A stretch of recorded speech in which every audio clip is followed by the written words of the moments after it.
Well, we had a long conversation. I've not told anybody this, but I said, my government will never apologize to him. So I want to apologize to him. He was not the number 3 in Al-Qaeda. He was never even a member of Al-Qaeda. We have never charged him with a crime, and we tortured him to within an inch of his life. He had to be revived with CPR just so we could torture him more. Yeah. And first of all, the torture doesn't work. It doesn't. The FBI apparently, you said, got all the right answers, and then the torture never got anything that manifested any further than they actually did. Then set everybody back. Yeah. Because every time we would torture him, he would just clam up. So then the CIA takes over, immediately starts torturing him, waterboarding him 83 times, and he clams up. And he's still in Guantanamo. He's been in our custody for 23 years, and he's never been charged with a crime. And if he had been charged and convicted in a federal court, he likely would have been sentenced to 20 years, which with good behavior would have been 17. And he's already been in for 25 and was tortured.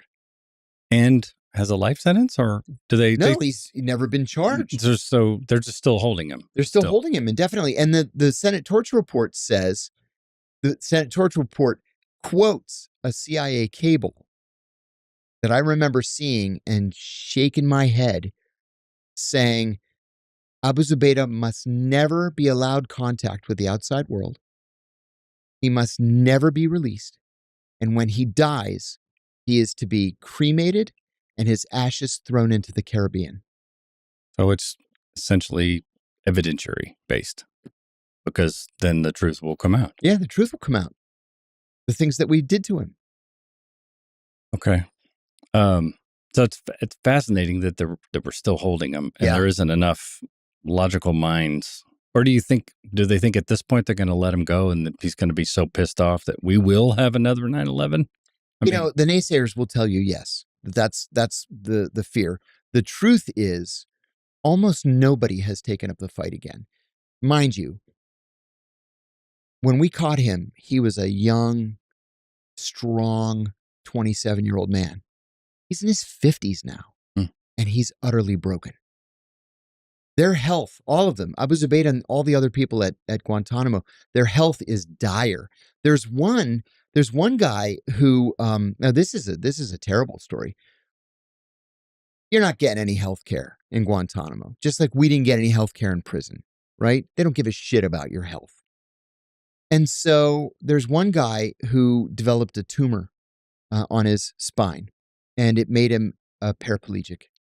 So there's a certain medical device that they needed to operate to take the tumor out. The medical device was available only in the States, and the nearest one was in Miami. Well, Congress, in their infinite cowardice, passed a law saying that nobody that's ever been held in Guantanamo may be allowed in the proper United States. Why? What was the motivation for that? Supermax is, you're afraid they're going to escape from Supermax? Yeah. Right? Where nobody's ever escaped from. No, they're just cowards on Capitol Hill. So they couldn't take him to Miami for the surgery. Well, the alternative then is to send the device to Guantanamo. Well, the device is very, fragile. So after 6 months of hemming and hawing, they decided, okay, we're going to put the device on a plane and send it to Guantanamo. And they dropped it and broke it. And so he's a quadriplegic now. But he's still in Guantanamo. And he's not technically being tortured yet. Right. The neglect is almost in and of itself. Right. So Abu Zubaydah, all he wants, according to his lawyer, is to maybe meet a woman someday and get married, maybe have a child. He just wants to go home. Do you think he's at all like he was the day you spent a better part of a day with him in the hospital? 56 hours. So a couple of days in the hospital and trying to elicit information from him before he got handed over to people who, even know the torture program wasn't something you were Right. keenly aware of. You also knew it wasn't going to be nearly as pleasant as you Correct. at his bedside. That's what I told him. Yeah. But the nicest guy you're going to meet in this experience. How much of that personality of somebody who it's this terrorist and everything else, and you've got him, the emotion of 9/11 is still on your mind? I told him that. I said, I should hate you. I should want to kill you. Yeah. And I don't. I said, you're pathetic. He's just looking at me. So, and there was something also, go ahead. I'm going to show you some pictures. I love it. Oh, gosh. Look at that. Some of them are pretty grisly. That's him that night? Yes. Wow. Oh, that's some of the other guys that Yeah. didn't do so well. They didn't do so well. How fascinating. That's pretty. That's insane. Oh, good Lord. But what a surreal experience to have that level of a connection with somebody. And I'm curious how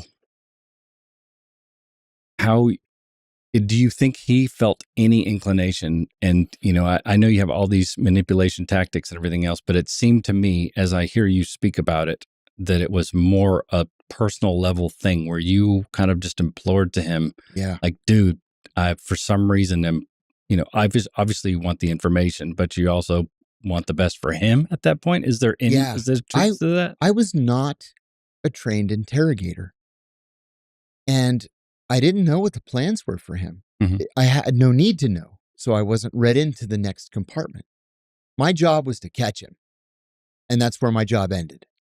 So I thought, if I can connect with this guy on a personal level, in any way, if I can elicit anything at all that might save an American life, forestall an attack, be a little nugget as to who might be hiding where.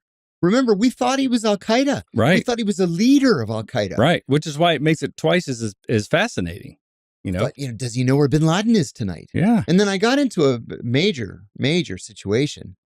Right after he flew out, we went back to the safe house. And we had also captured his diary and his cell phone in that raid. The CIA and the FBI fought over the meaning of the diary for 20 years. And I'm confident the CIA was right and the FBI was wrong. The FBI said he's a crazy person. He's a madman. A madman was the word that they used. Mm. And I said, no. You read this. He's brilliant. They said it's the doodlings of a madman. And I said, no, it was the 27-year-old Abu Zubaydah writing letters to the 14-year-old Abu Zubaydah. Saying, don't make the mistakes that I've made as you grow up. Treat our mother and father with respect. Don't try to, grab that girl's boob in 4th grade or whatever. Treat elders with respect. He would write himself these notes about the mistakes that he had made. And then he would write poetry. And then he would draw a doodle of something. And he was quite skilled as a draftsman. I mean, beautiful artworks.